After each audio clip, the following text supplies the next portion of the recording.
नमस्कार, आप देख रहे हैं अपना बिहार। आपके साथ मैं हूं शिप्रा झा और बुलेटिन की शुरुआत बड़ी खबर के साथ करेंगे। बड़ी खबर आपको पटना से बताएं, जहां डिप्टी सीएम सम्राट चौधरी ने लालू परिवार पर हमला बोला है।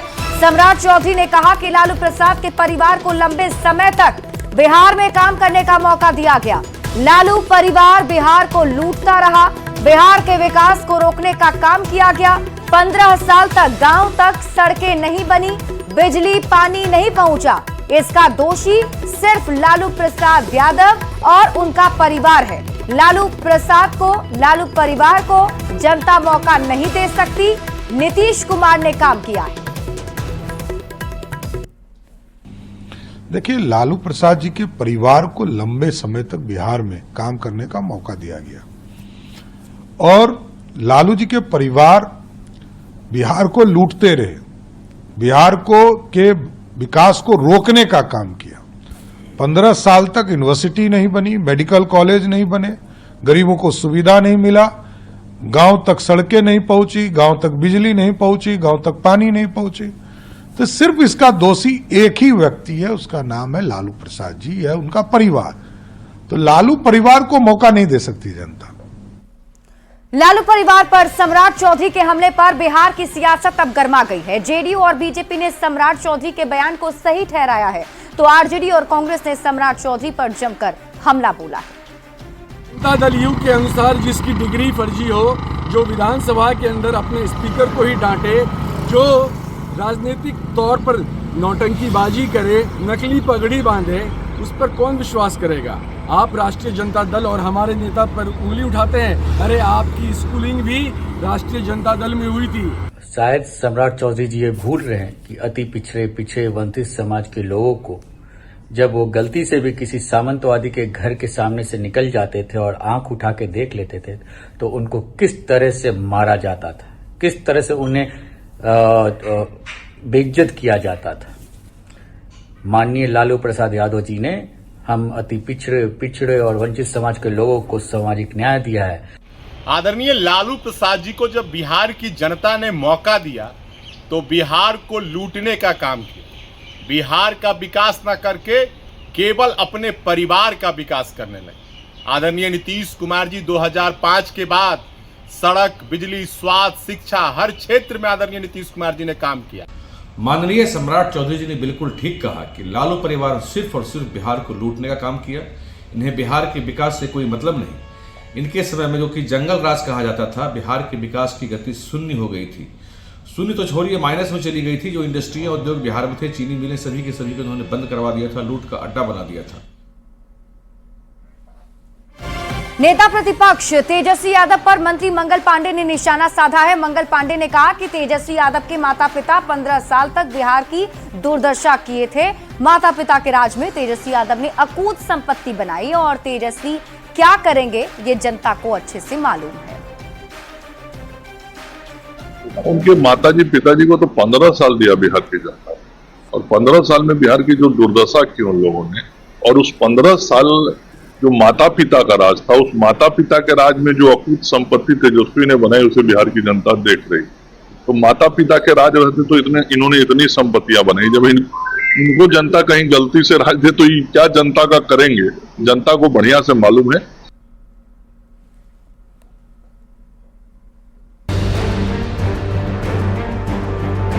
अब हम लोग कभी उसके साथ नहीं जा सकते हैं और सब गड़बड़ किया है।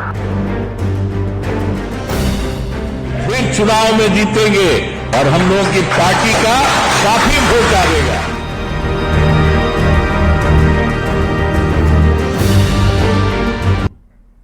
और इसी बीच आपको बड़ी खबर पटना से बताते हैं, जहां 48 घंटे में दूसरी बार से नीतीश कुमार ने एक बार फिर से दोहराया कि वो अब इधर उधर नहीं होने वाले हैं। अभी जिनके साथ हैं उनके साथ ही रहेंगे। पटना के जेडीयू दफ्तर में एक कार्यक्रम में नीतीश कुमार ने कहा कि कुछ लोग पार्टी में गड़बड़ कर रहे थे, उनके कहने पर वो महागठबंधन में चले गए। अब एनडीए में सब ठीक है और वो एनडीए में ही रहेंगे। इस साल का विधानसभा चुनाव भी एनडीए जीतेगा।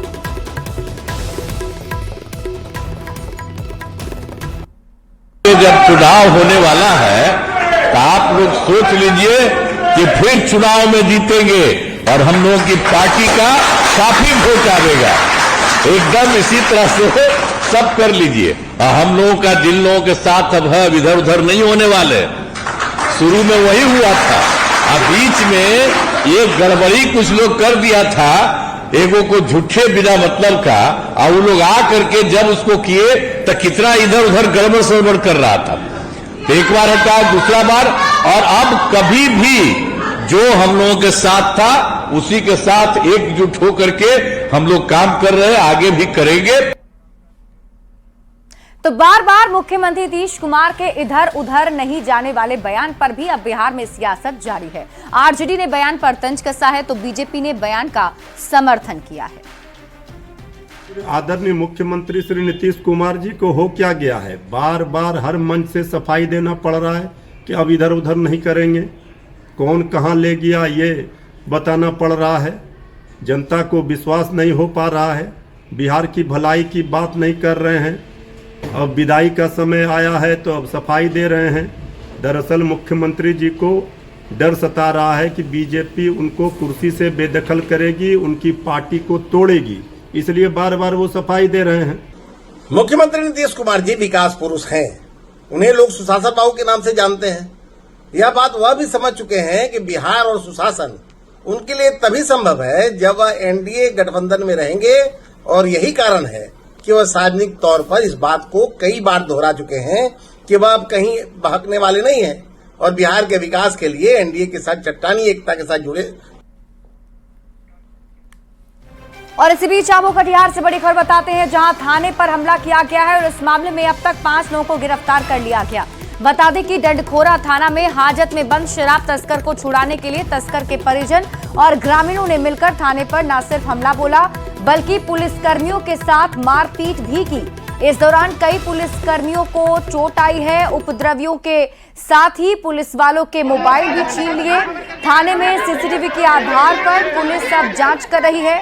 ग्राउंड जीरो से न्यूज 18 संवाददाता सुब्रत गुहा की रिपोर्ट देखिए। डंडखोरा थाना में पुलिस पर हमले के मामले में हम लोग पुलिस थाने के उस फ्लोर पे है जिस फ्लोर पे इसी सीढ़ी से उपद्रवी लोग आए थे और लगातार इस रूम में पहुंच गए थे। इस सीसीटीवी में जो थाना में लगा हुआ है तमाम जो एविडेंस है वो कैद है और इस थाना के इसी रूम में प्रवेश कर गए थे और जो पुलिसकर्मी सोए हुए थे उन पर अचानक हमला बोल दिया। अब जो टीम है तमाम पुलिस की टीम वो जाँच पर पहुँचे और तमाम बिंदुओं पर जांच हुई। निश्चित तौर पर ये कटिहार जिला के एक अलग तरह का मामला है। पहली बार शायद इस तरह का मामला सामने आया जब शराब तस्कर के जो गुर्गे हैं, जो उनके परिजन हैं, वो वहां थाने तक पहुंचकर शराब तस्कर को छुपाने के प्रयास किया। क्या अभी बड़ी पदाधिकारी पहुंचे हैं इस मामले पर? हाँ, इस घटना में सूचना मिलने के साथ में बड़े पदाधिकारी यहाँ पे थाना पे पहुंच गए थे। हाँ, अभी तमाम जांच हो रही है। हाँ, जांच हो रही है कि आप लोग को भी चोट आया है। हाँ, लूटपाट जो हथियार है वो लूटपाट का प्रयास हुआ था। लूटपाट प्रयास किया गया था। मोबाइल 2 मेरा था, जो सरकारी मोबाइल था, पर्सनल मोबाइल था, जो लोग ले लिया। आदमी जो है 4 महिला और 1 पुरुष जो अभी डिटेन किया गया है। कितना पुलिसकर्मी घायल हुए हैं? 5 पुलिसकर्मी। तो ये थाना प्रभारी ओम प्रकाश जी है जो बता रहे थे 5 पुलिसकर्मी घायल हुए और तमाम बिंदुओं पर एफएसएल टीम भी पहुंचे और जांच हो रहा है। सुब्रत, न्यूज़ 18 कटिहार। तेजस्वी यादव पर मंत्री विजय चौधरी ने सवाल उठाया है। विजय चौधरी ने कहा कि वो 5 साल में कौन नया चीज कर लेंगे और चुनाव का वक्त है, सब दावा करते हैं।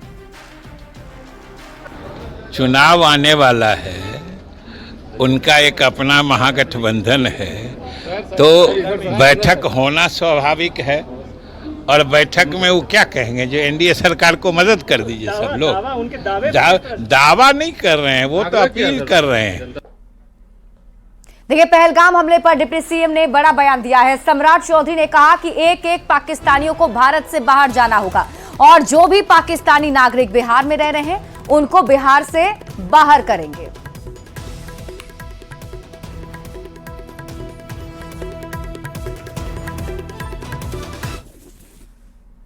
पहलगांव की घटना के बाद भारत सरकार ने निर्णय लिया है कि जो पाकिस्तानी नागरिक हैं उन्हें पाकिस्तान भेजा जाएगा। बात करने के लिए हमारे साथ उप मुख्यमंत्री सम्राट चौधरी हैं। सम्राट जी, एक बड़ा निर्णय है भारत सरकार का। नहीं, स्वागत योग्य है। जिस तरह का हमला कश्मीर पे हुआ है उससे स्पष्ट है कि पाकिस्तान अपने नापाक इरादा को भारत में चलाना चाहता है। इसलिए पाकिस्तान के नागरिकों को स्पष्ट तौर पर भारत की सरकार ने कहा है कि आप भारत को छोड़ें। 48 घंटे का समय भी दिया गया है और जो लोग नहीं जाएंगे उनको डिपोर्ट भी करने का काम सरकार करेगी। तो इसलिए स्पष्ट है कि जितने भी पाकिस्तान के नागरिक देश में हैं और बिहार में हैं, बिहार की सरकार भी लगातार इस पर जिला प्रशासन कार्रवाई शुरू कर चुकी है। कुछ लोगों को चिन्हित भी किया गया है जो पाकिस्तान चिन्हित करने का काम शुरू कर दिया गया है। सभी जगह चिन्हित किए भी जा चुके हैं और जो फॉरेन डिपार्टमेंट है उसके माध्यम से भी लिस्ट हम लोगों को प्राप्त हुई है। शीघ्र कार्रवाई करने का काम किया जा रहा है। उनको वापस जाना ही होगा, कोई दूसरा उपाय नहीं। पाकिस्तान के एक एक नागरिक को पाकिस्तान वापस जाना होगा। विपक्ष के लोग भी कैंडल मार्च कर रहे हैं और कहीं न कहीं इस पाकिस्तान के द्वारा इस कायराना जो हरकत है उस पर कार्रवाई की मांग कर रहे हैं। देखिए, ये भारत की अस्मिता का सवाल है। भारत पर हमला हुआ है, इसलिए सबको मिलकर पाकिस्तान का जवाब भी देना चाहिए।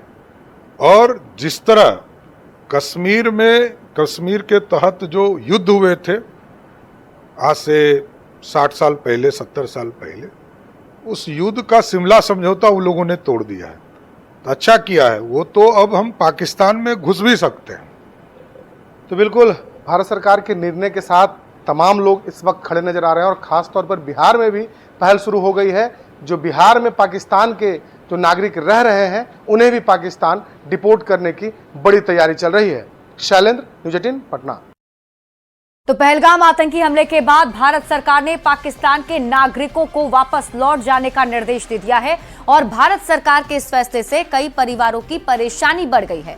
ठीक ऐसा ही मामला बिहार के मुजफ्फरपुर से सामने आया, जहां पाकिस्तानी बहू को लेकर सवाल किया जा रहा है कि अब वो भारत रहेंगी या वापस अपने वतन लौट जाएंगी।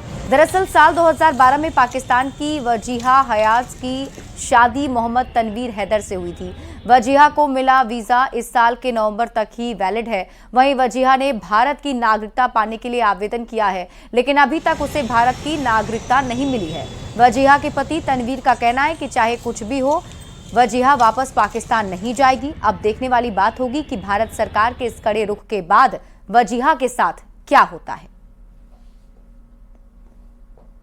जो हालात में है तो हालात के हिसाब से उस आदमी को दिक्कत है जिस वो जो विजिट वीजा पे है, तो उसमें हालात खराब नहीं हुआ है, उनको अब सुरक्षित अपने घर चली जाए। इसके लिए जो ना सरकार का ऑर्डर है कि 27 अप्रैल तक जो ना अपने घर वापस चली जाए। और जो पाकिस्तान में जो है घूमने गए हुए विजिट वीजा पे, वो वापस इंडिया में वापस आ जाए। और हम लोग के जो लॉन्ग टर्म वीजा लगा हुआ है उन लोग को घबराने की जरूरत नहीं। अभी तक उसका कोई आदेश नहीं आया है कि उनका वीजा कैंसिल किया गया है, चाहे किसी तरह का।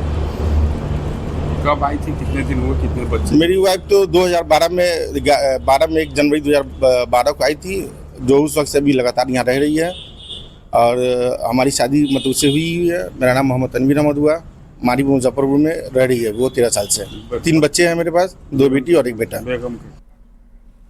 पटना के ललित नारायण मिश्रा इंस्टीट्यूट में इस बार प्लेसमेंट का एक नया रिकॉर्ड बना है। शिक्षा विभाग के एसीएस और इंस्टीट्यूट के डायरेक्टर डॉक्टर एस सिद्धार्थ ने कहा, ये एक ऐसा इंस्टीट्यूट है जहां 100% प्लेसमेंट होता है। जल्द ही यहां पर स्टार्टअप हब भी बनेगा। इस कॉलेज में एडमिशन लेने वाले छात्रों को तुरंत ही 4 लाख का क्रेडिट कार्ड योजना दिया जाता है। उनसे बातचीत की है न्यूज़ 18 संवाददाता विनीता मिश्रा ने।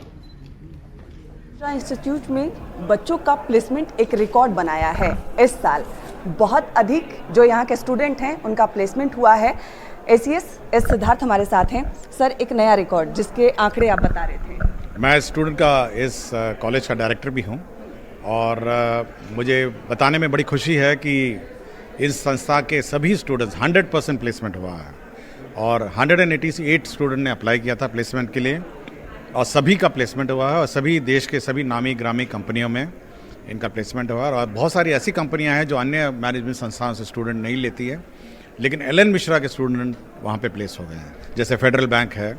और यह भी खुशी की बात है कि एलन मिश्रा इस ईस्टर्न इंडिया का टॉप 15 मैनेजमेंट इंस्टीट्यूट में अपना नाम दाखिल कर सका है। क्रेडिट कार्ड योजनाओं का लाभ यहाँ के स्टूडेंट को कितना मिलता है? देखिए, यहाँ पे जिस दिन ये एडमिशन लेंगे उस दिन सभी को क्रेडिट कार्ड की योजना का लाभ स्वतः मिल जाता है, क्योंकि ये शिक्षा विभाग के अधीनस्थ ये संस्था है, जिसमें अध्यक्ष माननीय मुख्यमंत्री जी हैं और मैं डायरेक्टर हूँ। इसलिए जो स्टूडेंट क्रेडिट कार्ड सभी छात्रों को 100% इस संस्था को मिल जाता है। भविष्य में इस इंस्टीट्यूट में क्या कुछ और तरक्की होने वाला है, यहाँ के छात्रों को फायदा होने वाला है? देखिए, यहाँ पे हम लोग एक स्टार्टअप हब का निर्माण हो रहा है और हम चाहते हैं कि स्टूडेंट स्टार्टअप्स में ज़्यादा जाएं और हम लोग मौका देंगे सभी स्टूडेंट्स को कि वो अपना पहला स्टार्टअप यहाँ इसी बिल्डिंग से, इसी कैंपस से शुरू करें और पहला पता यहीं का हो। तो स्टूडेंट को कहीं इधर उधर दौड़ने, दूर दराज प्रखंडों से लोग आते हैं, बच्चे आते हैं, तो कभी सोचते होंगे कि उनकी कंपनी का एड्रेस क्या होगा, कहाँ कंपनियाँ खोलेंगे।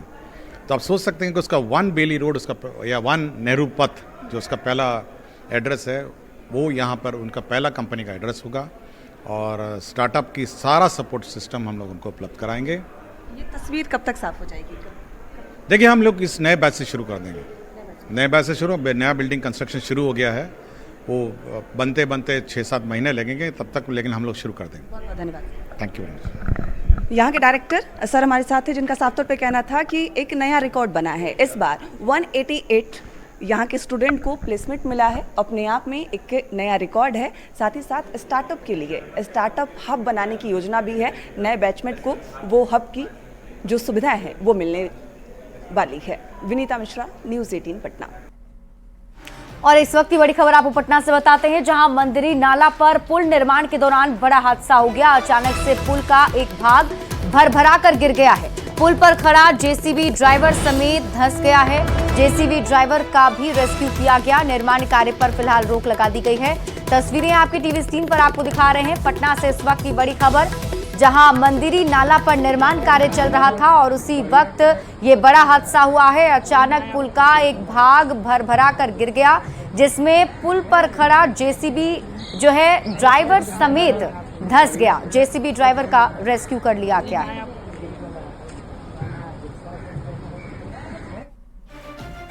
और इसी के साथ इस बुलेटिन में अभी के लिए बस इतना ही। आप देखते रहिए न्यूज़ 18 बिहार झारखंड।